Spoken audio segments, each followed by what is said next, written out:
another list to talk about. And you know we love our lists. Gotta pull it up. This is actually not Rolling Stone this time. This is Apple Music. Put out the list of the 100 greatest albums of all time. First off, wild decision to do a 100 greatest albums of all time thing because it's very subjective. Two, I'm proud that it's not Rolling Stone and somebody else gave us a horseshit list. Happy about that too. It shows that everybody's kind of a mess.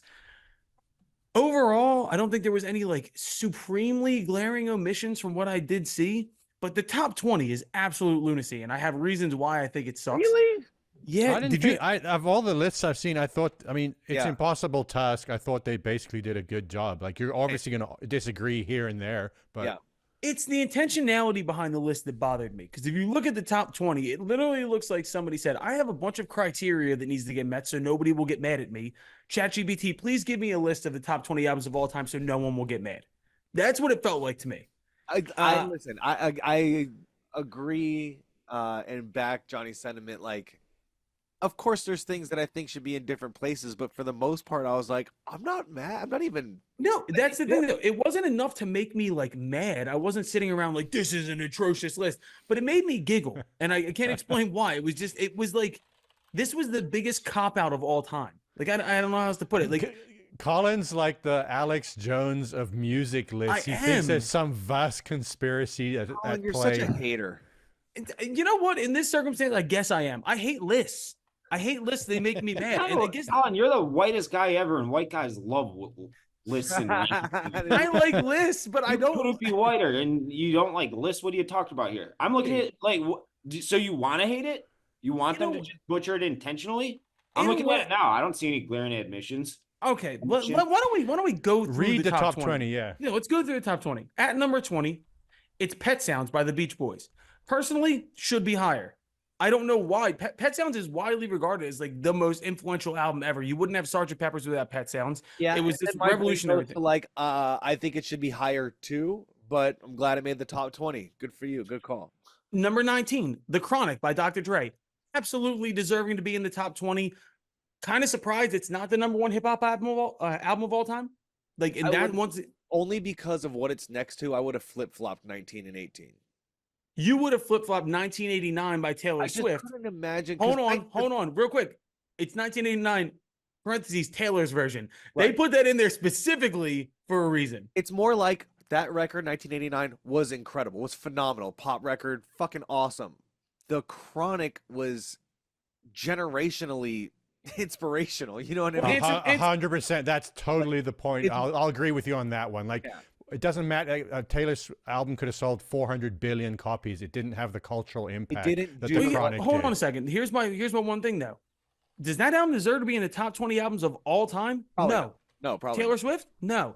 Now here's my point. So no, because if this album would have come out, or if this list would have come out in 1985, that would technically mean that like Madonna's Like a Prayer should be on the fucking list. Like, they picked the reason this bothers me is this list is very like prisoner of the moment.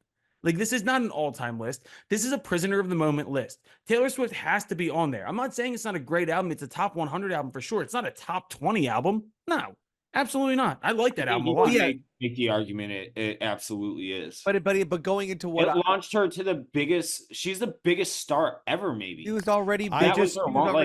She was already the biggest star before that. And I don't know when that launched her to like she. Like, there's no question. Dave is right about that. That was her pop moment where she stepped into the pop realm, and that's not a country album. That's her first non-country album. Like, she wasn't fucking massive before that. But she was massive, but I mean, you could say other people were bigger. She is the biggest face on the planet. Not in like. But what I just think, if you talk about it musically, she has, in my opinion, I know this is a completely like.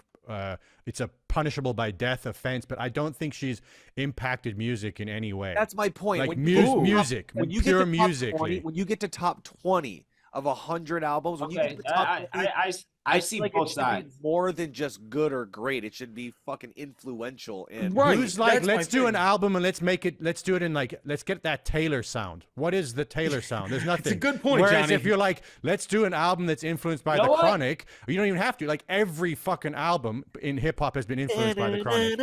Every single album. Right. So, and then moving on from that, so 1989 sits right above What's Going On by Marvin Gaye. Absolutely top 20 album of all time. No questions asked. Absolutely. I think we all agree on that. I think that's actually in like the perfect spot. It doesn't need to be any higher. It doesn't have to be any lower. 17 is perfect for that. I will agree, just so I don't get sued by them. Yeah, I was gonna say good luck with that, dude, because he's taking down everybody. Number 16, Blue by Joni Mitchell. I'm gonna defer to Johnny on this. Is this her quintessential album?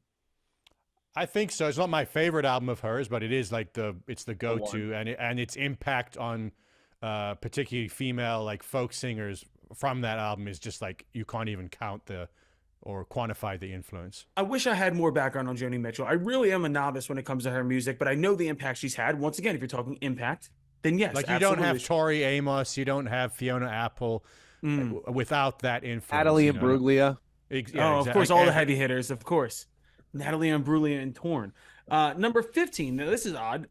21 by Adele. Is that a top 20 album of all time? It had hits for days. Top 20. I know it's way up there. And as far as like what I would consider modern records, like that was a giant moment for her, for music, for production, for like a whole lot of things. I don't know how I feel about it.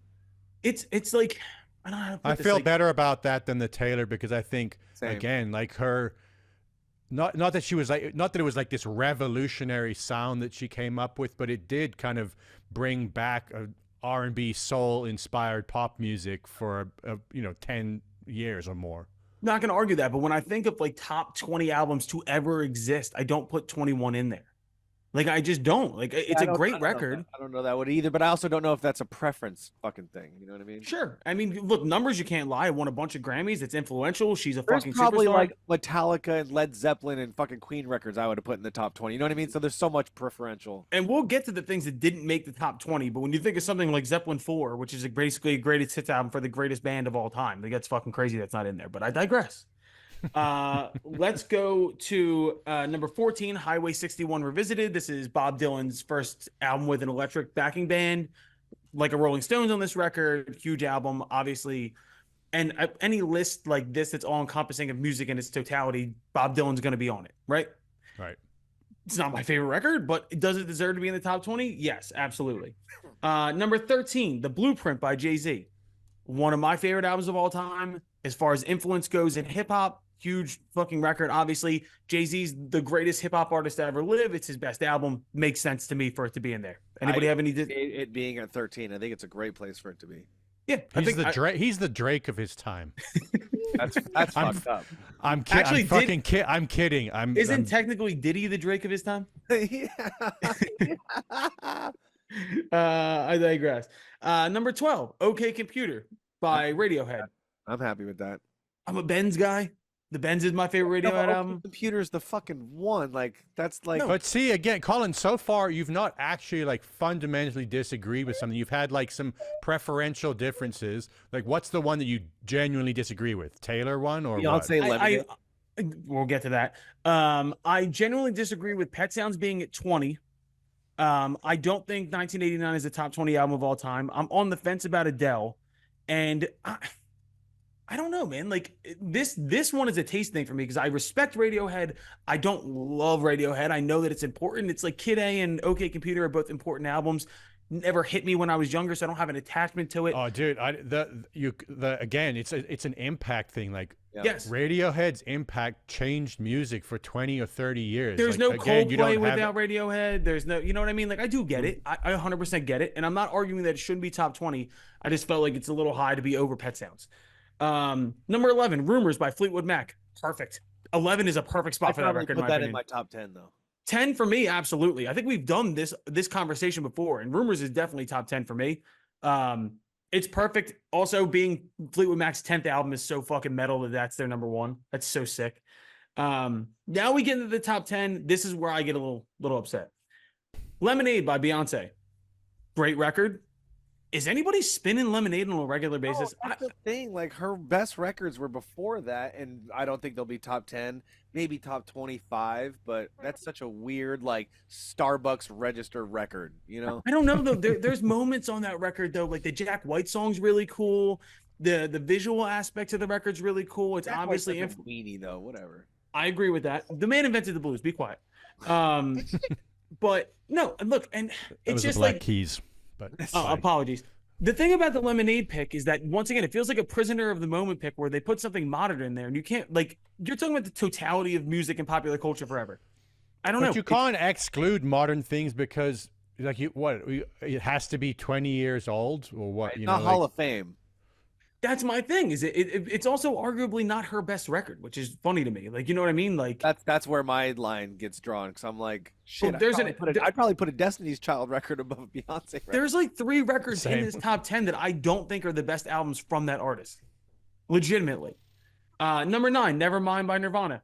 Has to be in there. This is how I feel. I feel like you feel about like the Dylan record and shit. Like, yes, they should be in the top 10. Nevermind's not my favorite one of their records, but like, are you Bleach or In Utero? No, I'm an In Utero fucking diehard fan. But Nevermind, like that whole Butch Vig Nevermind era of fucking 90s grunge was like, come on, man, it's so impactful. Yeah, and no doubt. Back to Black by Amy Winehouse.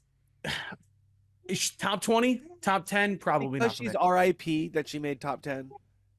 I love that record, and it's one of like my most listened to albums of all time. Like, I run that back once a year, like religiously. I don't know. It's great for a lot of reasons. Jesus.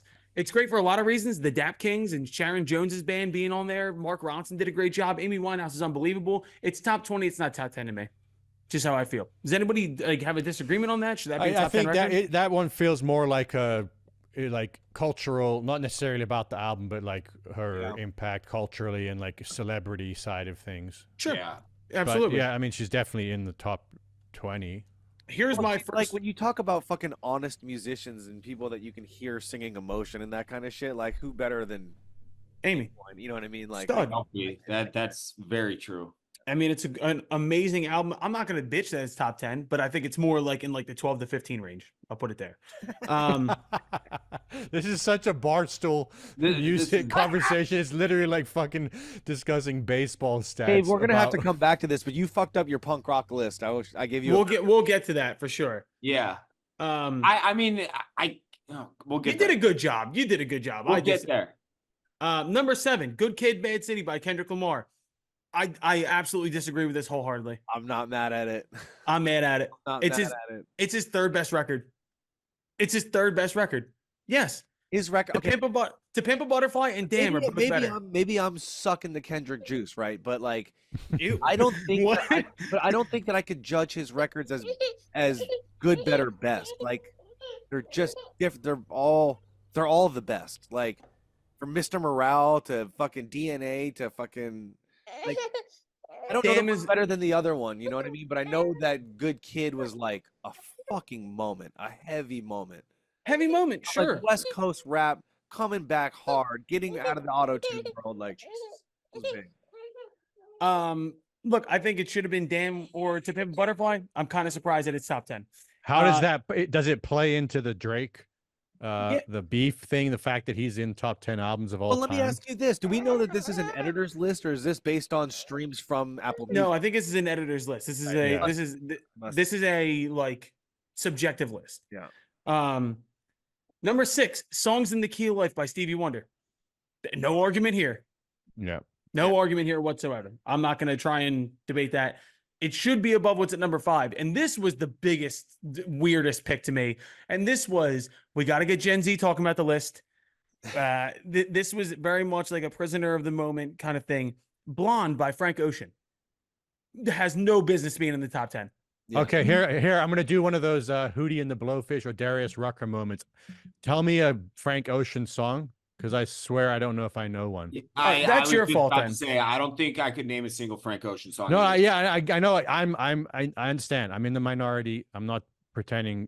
I don't know. I'm sure I've heard one, obviously, but like, what would it be? What's the number one song I should look at on that record? Self Control is great. Nights is great. Nikes is great. There's a lot of great songs on that fucking record. Don't get me wrong. It's a weird kind of avant-garde, like modern R&B record, and Frank's great. I'm a Frank Ocean super fan. Top 10? Absolutely not. There's like 5 skits on that record. It's just not a top 10 record. It's not. It's cool, and it's very much like cult status from the past Frank 10 Ocean years. One of those people that there's every now and then there's these artists that just for whatever reason can do no wrong in the eyes of certain kind of group of critics. Fiona Apple's another one.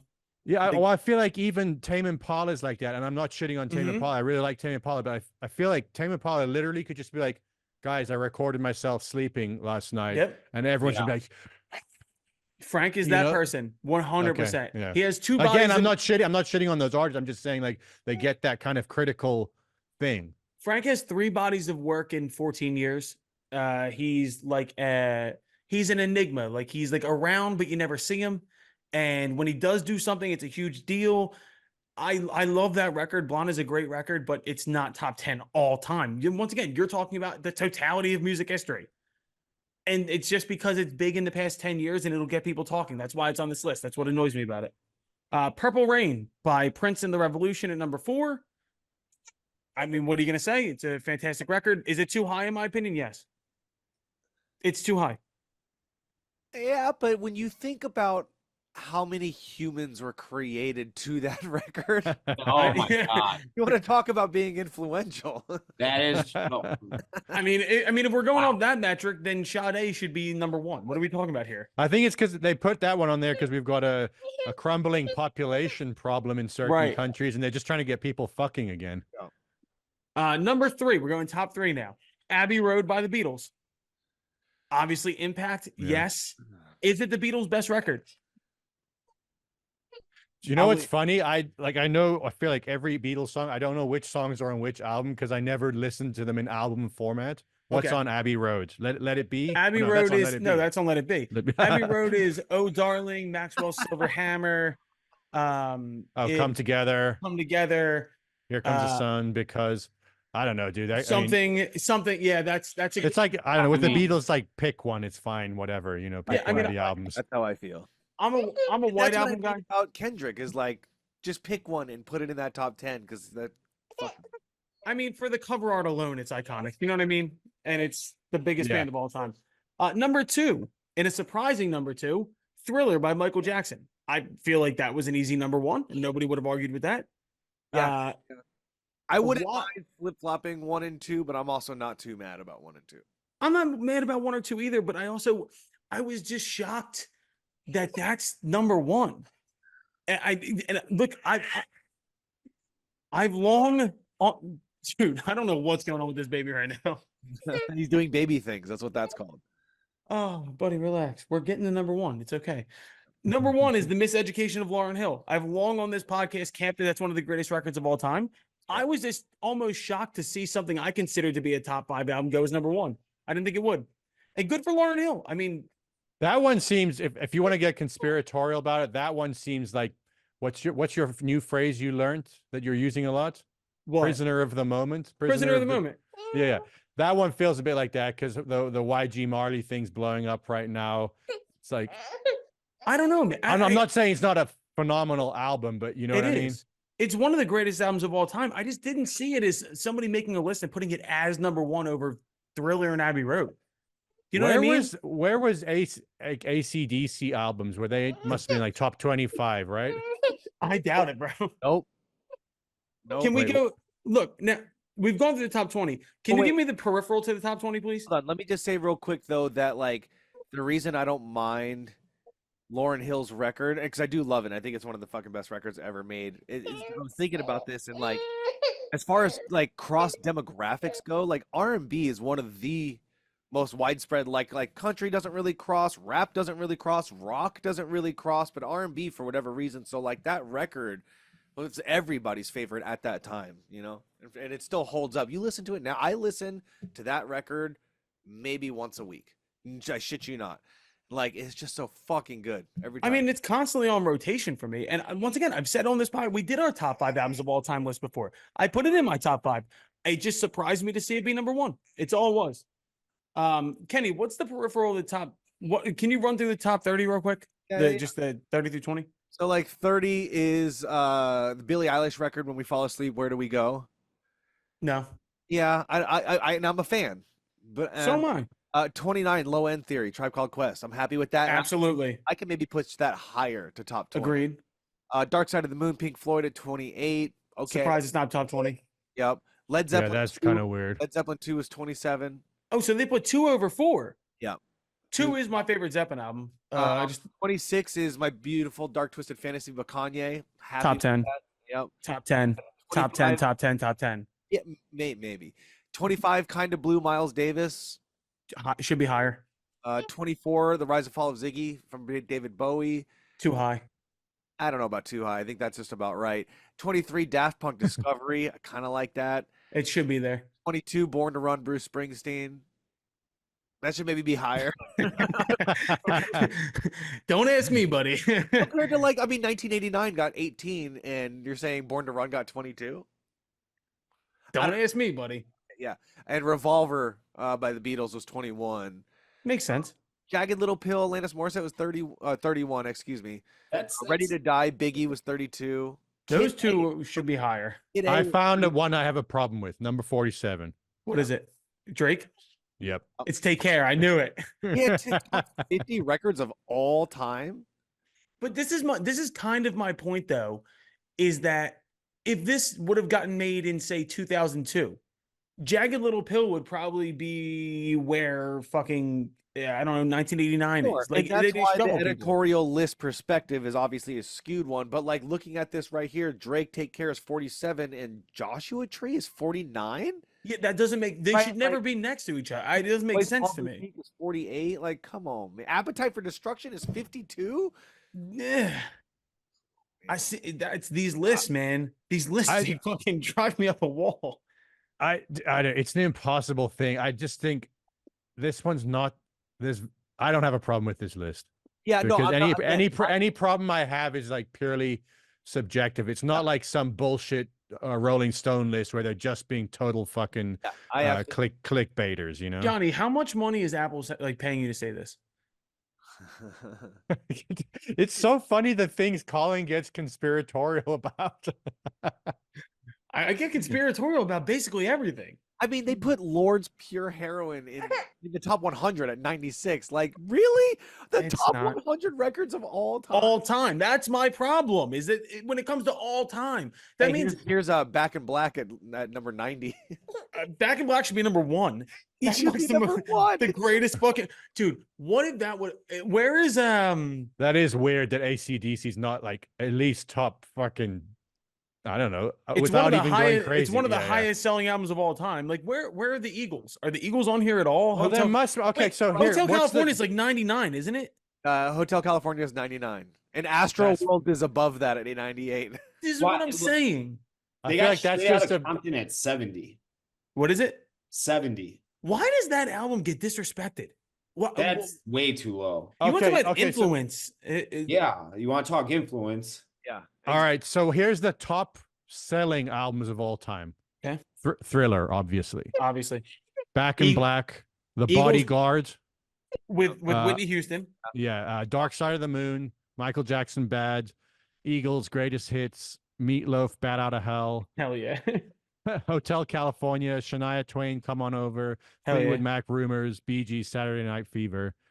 That's over 40 million albums sold. Now, to be fair, everything is basically pre-1995, so it's not really, you know what I mean? But they must surely. I guess maybe they're not accounting for stream equivalent in here yet. But it's just when I see Beyonce Lemonade at number 10, it's a great album, but it's is it gonna last the test of time, or is this just because it came out in 2016? Do you know what I mean? It's. Frank Ocean's Blonde is a fucking crazy thing to have at number 5. In 10 years, is that even going to be in the top 30? You know what I mean? I don't know. It just, these lists, they fucking drive me nuts. They drive me nuts. Because it's not your list. I don't even know what my list would be. That's the thing.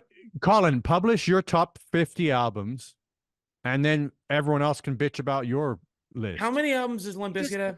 Can we rip off Dave's fucking Barstool list and do our little grid with the 5 hosts at the top with our fucking thing and post it? We have to do that. Number 1, Tony Hawk's Pro Skater soundtrack. 100%. Easily. Number 1, best record of all time. Number 2, Madden 2005 soundtrack. I don't know. What the fuck are we talking about here? Sevenfold, fucking number 4. Yeah, exactly. Hinder, greatest hits. I'm in. Let's go. I don't there's things honestly, once again, if we're looking back at this list 10 years ago, My Beautiful Dark Twisted Fantasy would be like number 4. You know what I mean? And because of Kanye's antics, which is funny that Michael Jackson's number 2, but Kanye gets blackballed out of it. Like, and I mean, like, it's nuts to me. That Kanye doesn't have a top 20 album. No. Illmatic's not in the top 20. That's crazy. Hey, but like Illmatic, I could see for like top hip hop records of all time. You know what I mean? When you're going against a whole lot, like, no, I agree. Listen, I'm a fucking Illmatic nut. Good Kid, Mad City is on the top 10, but Illmatic's not. Yeah. And Wrong. I listened to after this list came out. I listened to Good Kid, Mad City while I was running, and I was like, this isn't even top 2 of his best work. I think it's nuts. And it's a great album, and I love Kendrick. So good. It's just not. It's not a top 10 album of all time. Here, just by the way, here's top streamed albums. So obviously now it's gonna be missing all the ones that sold, but this is Spotify's top streamed albums of all time. Number 1, Bad Bunny, 16.5 billion streams. Fuck yeah. Ed Sheeran, The Weeknd, Post Malone, Hollywood's Bleeding, The Weeknd, After Hours, Olivia Rodrigo, Sour, Dua Lipa, Post Malone, Billie Eilish. That is a depressing fucking list.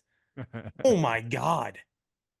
I didn't realize Olivia Rodrigo had that many, 12.5 billion streams. Holy fuck. That doesn't shock me. The numbers are also going up like extremely. Yeah, do you know it's funny? Every fucking month my numbers go up, and then the amount we receive from the label goes down. The fuck's happening there? Oh, crazy. I don't get it, man. Every month my numbers stay exactly the same, and we still get no money. Last night, they stopped showing up. And some guy was on there. He's like some music manager, blah blah blah. And he was like, "No, they just introduced legislation so that the labels have to pay out the blah blah blah." And I kept telling him like, "I'll believe it when I fucking see." He goes, "No, dude, they just." I'm like, "Dude, I'll fucking believe it when they see it." He's like, "I'm telling you, they just dropped it." I'm like, "Dude." Let's cap off the conversation about the album list. You guys tell me what the fuck you think in comments and shit, and we'll put a bunch of clips out. But